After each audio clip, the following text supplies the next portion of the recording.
wabarakatuh. Kembali hadir di layar kaca Anda dalam program Sakura Sharing Komunitas Nusantara. Nah, dari judulnya aja ini tuh udah gak asing ya. Kalau Sakura nanti bakalan ngebahas tentang komunitas-komunitas yang ada di Nusantara. Bersama saya Octavia Monalisa dengan tema literasi sejak dini bersama TBM Jendela. Nah, kali ini sudah ada di sebelah saya Mas Dika, Mas Gesang, dan juga Mas Ade dari komunitas TBM Jendela selaku wakil, ketua, dan juga anggota-anggotanya. Oke, Mas, ini boleh gak sih aku tanya-tanya, gimana sih awal mulanya berdirinya TBM ini? Awal mulanya kami dari teman ngopi ya.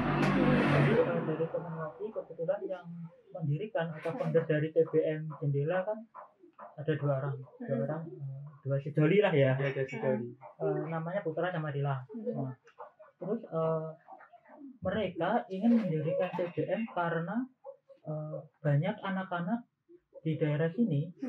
Bukan sih, di daerah sini di sebelah. Oh iya benar sebelah. Sebelumnya kan kita di sini terus pindah sini kan. Tapi kita dulu sana. Nah, banyak anak putus sekolah di daerah sana. Nah, akhirnya mereka ingin mendirikan TBM Jendela untuk mewadai anak-anak. Jadi anak-anak untuk bermain, untuk belajar bersama, untuk edukasi dan lain-lain. Jadi yang seperti itulah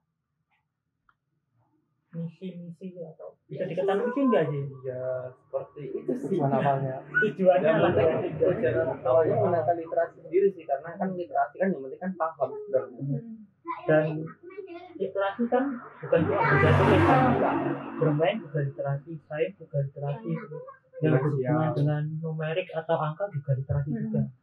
Sekarang kan literasi berkembang pesat, jadi nggak cuma bahasa tulis tok. Lalu kenapa nih Mas memilih TBM ini? Apa sih inspirasinya itu? Apa inspirasinya itu sebenarnya? Inspirasinya nggak sih. Inspirasinya kalau inspirasi nggak ada inspirasi sebenarnya. Nggak ada cuma sih. Kita terdorong karena lagi-lagi banyak anak-anak yang putus sekolah.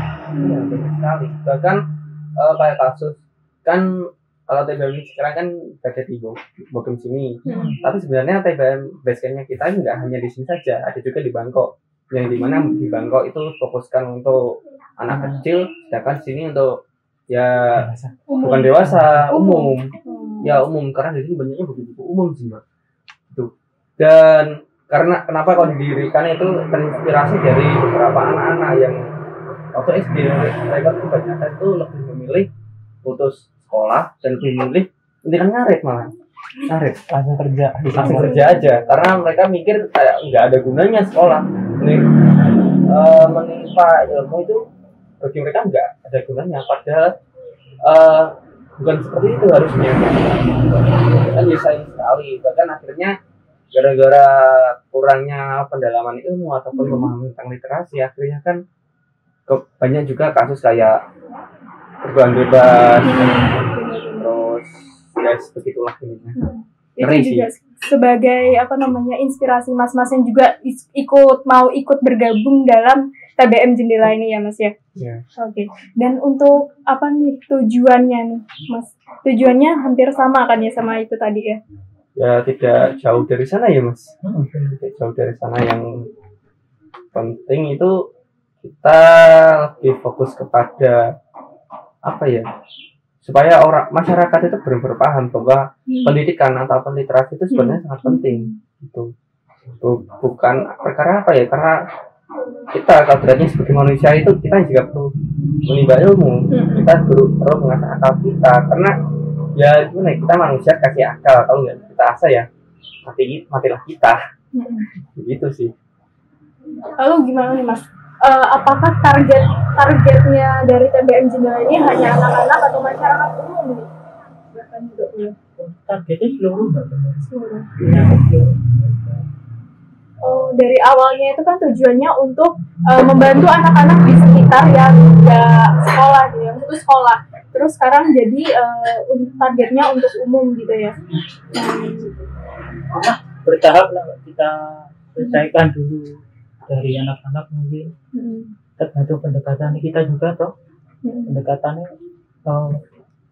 kayak ke anak-anak itu harus gimana, itu juga perlu ditata ulang untuk TBM Jendela kan, supaya apa ya, ada yang terselesaikan lah. Udah kayak gitu. Terus gimana nih Mas? Pemasaran kalian nih waktu pertama berdirinya TBM ini, pastinya nggak semua orang kan kayak tahu ini tuh maksudnya apa dibangun TBM ini tuh gimana sih, TBM tuh apa gitu kan, gimana nih pemasarannya, marketingnya gitu. Cukup sulit sih. Cukup sulit karena banyak sekali dinamika yang terjadi sih, apalagi dulu waktu kita masih di Bangkok ya. Nggak salah waktu itu basecamp kita masih di Bangkok, nggak ada dua kayak Bangkok sama sini. Sempat dulu kita bikin satu acara festival ruang rumpun ya, festival ruang rumpun, dan kita waktu bikin gitu sempat dikatakan kayak gini, kalau nggak salah ini pun juga pernah diliput oleh pihak lain juga, yang dimana dari kita terutama Mas Putra sendiri itu dikatakan gini sama anak kecil, mas mau nyalon jadi kepala desa tuh.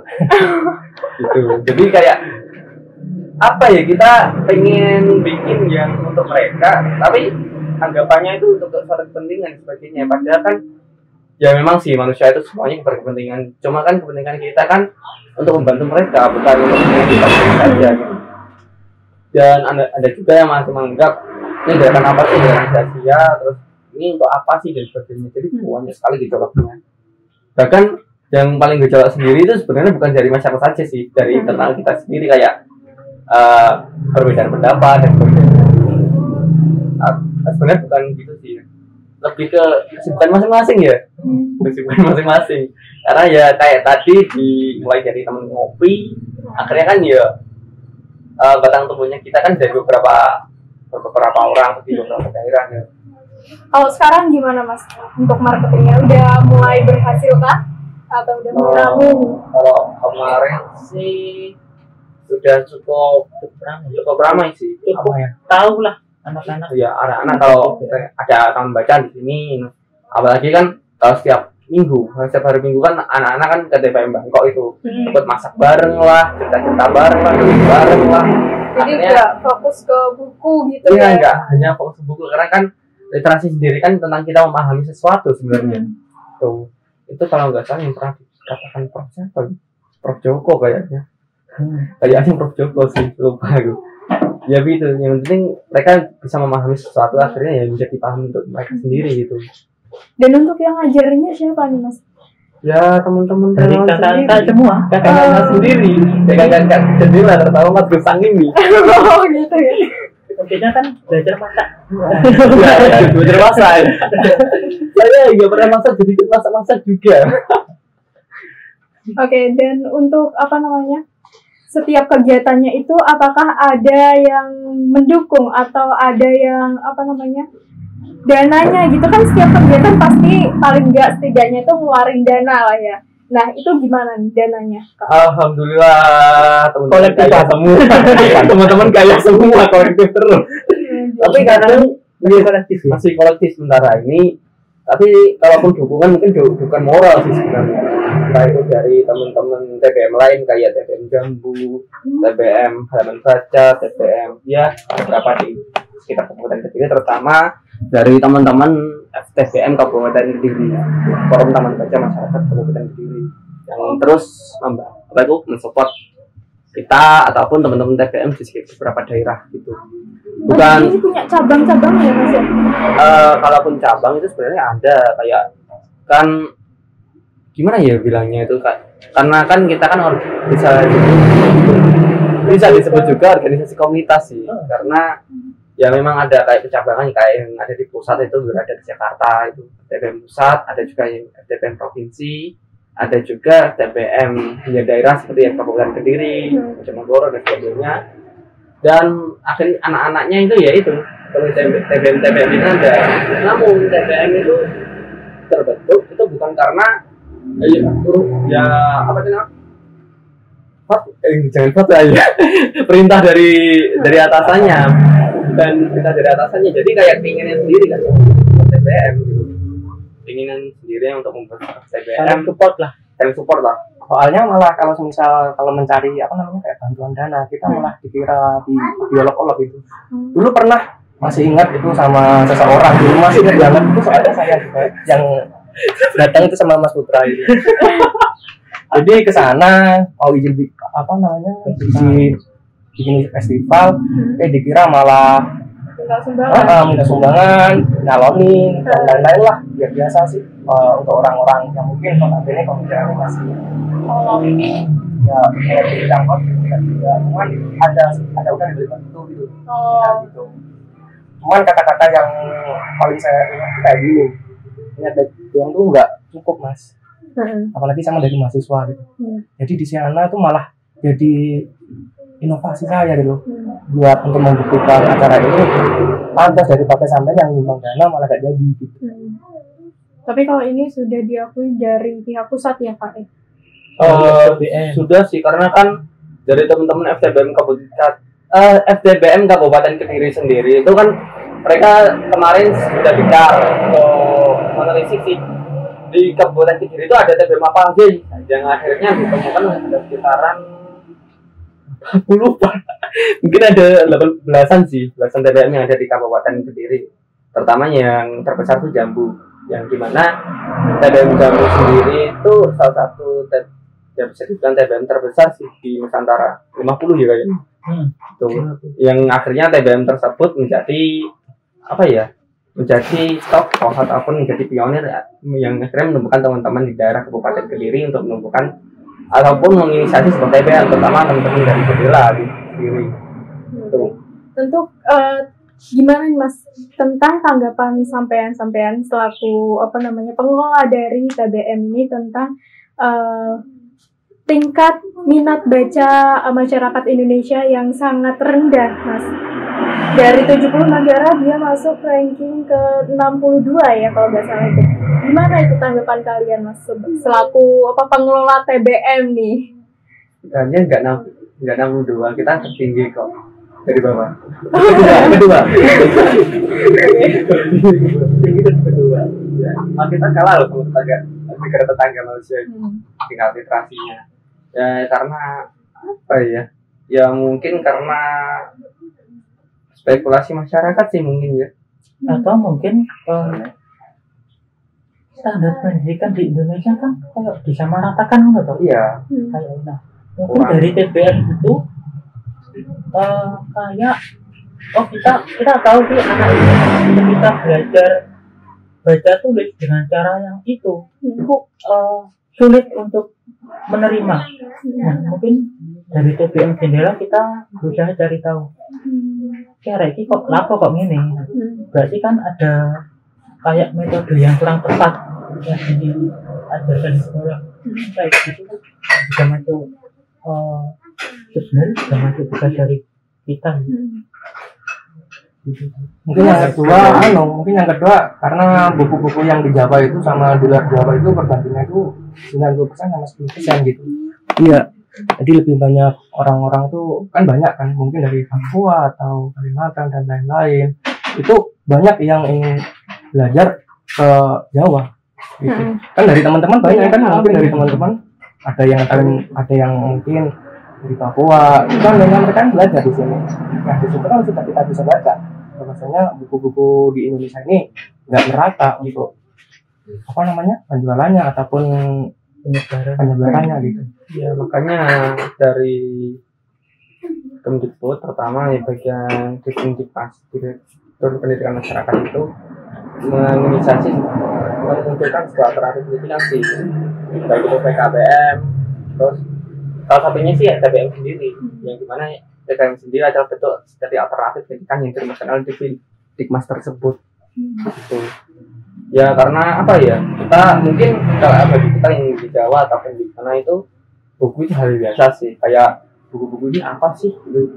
Tapi untuk mereka yang di daerah pelosok sana itu sangat berharga sekali buat mereka, sangat berharga sekali. Bahkan saya sendiri dulu pernah lihat teman saya yang dari luar pulau itu lihat buku aja antusiasme banget karena saking dia ingin tahunya gitu. Jadi ya orang luar kita gini, saudara kita yang ada di sana gini loh, kok kita malah mengabaikan sih ya, kita yang di sini malah mungkin gini sih, ini mungkin karena pengaruh dari diri masyarakat sendiri yang kadang udah kayak gini kayak merasa wah ini ilmuku sudah cukup. Padahal kan takaran ilmu kan nggak bisa dibilang cukup. Sebenarnya masih bisa digali lagi. Oke, ini untuk pertanyaan terakhir, Mas. Gimana sih manfaat pribadi yang kalian rasakan selama ikut komunitas TBM Jendela ini? Mulai dari Masnya mungkin. Sama-sama. Iya, Masnya. Manfaatnya jaringan lebih luas jelas. Terus punya teman untuk diskusi. Jadi kan saya merasa kan masih rendah banget toh, kayak ilmu dan lain-lain itu, dan dengan adanya teman-teman dari TBM itu kita bisa sharing, bisa diskusi, dan bisa tambah ilmu pengetahuan bareng-bareng. Kalau aku itu sih, kalau aku atau dari yang lain. Untuk Masnya ini poinnya adalah dapat teman diskusi nih dan dapat ilmu baru. Kalau Masnya, Mas Gisan gimana nih, Dapat Mas? jodoh ya. Kalau dari aku pribadi sih, yang pertama satu poin yang membedakan di TBM Jendela dengan yang lain itu satu, di sini tuh nggak ada yang namanya aku moro aku butuh. Jadi teman-teman di sini pure, kalau semisal ingin apa ya datang langsung tanpa mengharap apa gitu. Apalagi dengan lihat ruang lingkupnya yang kayak di desa seperti ini, kita bisa langsung praktek bagaimana sih kita terjun di lapangan, nggak cuma sebatas teori-teori di dalam kelas. Itu sih kalau aku. Jadi sampean itu lebih suka ke praktek langsung daripada teori. Dan untuk Masnya, Mas Ade ya tadi ya, gimana Mas? Kalau untuk saya pribadi sih mungkin hampir sama dengan kata seorang sesek dari negeri selatan, dari timur, Mas Iwan Kapit, salah satu foundernya Jagung. Hampir sama sih, yang dimana beliau pernah mengatakan bahwasannya di TBM TBM tidak akan bisa memberikan kamu apapun, namun apa yang kamu cari ada di TBM.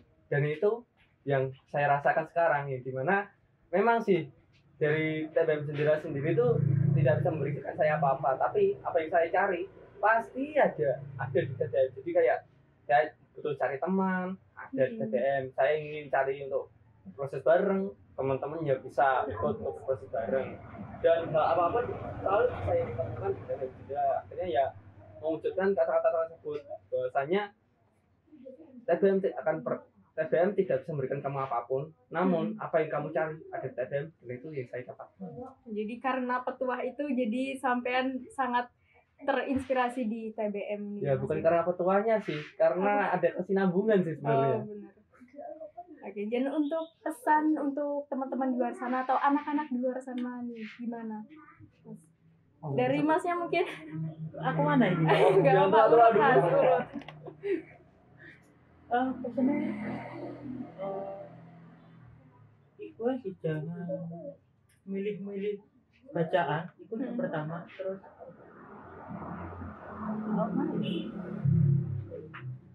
kayak cukup ikut tak deh.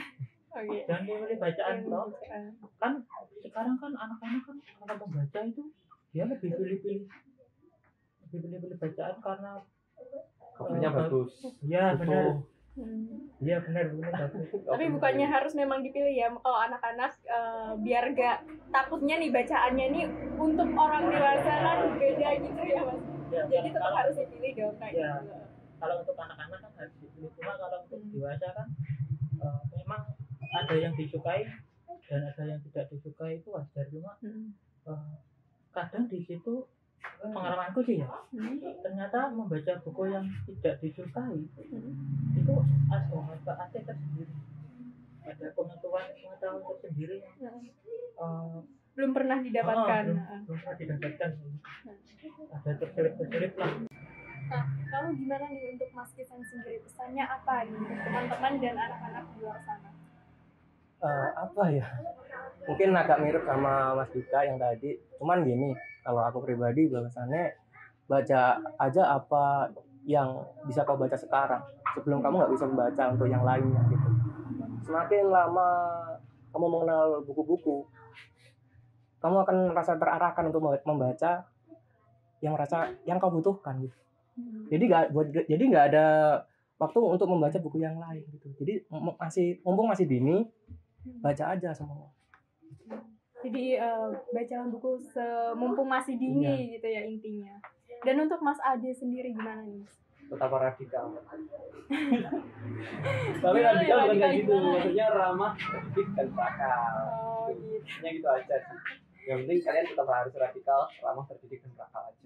Karena Dan kita untuk- manusia.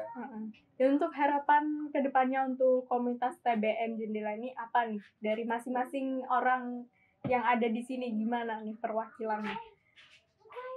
Dari yang tengah. Mungkin dari yang tengah gak apa-apa. Harapannya apa ya? Kalau boleh berharap sih gini, selagi ada waktu usahakanlah, selagi ada kesempatan lakukanlah. Mungkin itu sih misalnya. Mungkin Mas Ade ada yang mau disampaikan? Harapannya. Harapannya. Harapannya sih yang penting jangan pernah apa ya, harapannya kepada semuanya yang penting jangan pernah lelah, karena yang pasti setiap jeripaya itu pasti ada hasilnya aja. Yang penting tetap yakin, tetap bermimpi. Dan untuk Mas Dika tadi gimana, apa nih punya harapannya? harapan. Gimana? Mungkin lebih memanfaatkan waktu gitu ya Mas ya? Dulu pengharap Gimana?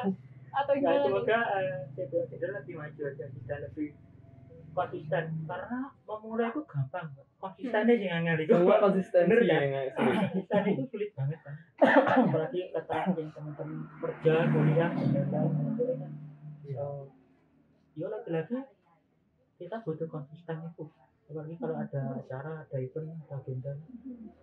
Itu aja. Jadi manfaatkan waktu dan konsisten kuncinya ya Mas ya. Oke, dari kesimpulan pembicaraan kita kali ini itu adalah pupuk dan kembangkan minat baca masyarakat sejak dini untuk Indonesia yang lebih baik lagi, karena buku adalah jendela dunia. Berhubung waktu perjumpaan kita udah selesai, via pamit undur diri. Tetap saksikan Sakura Sharing Komunitas Nusantara di KK Media Kampus IAIN Kediri. Wassalamualaikum warahmatullahi wabarakatuh.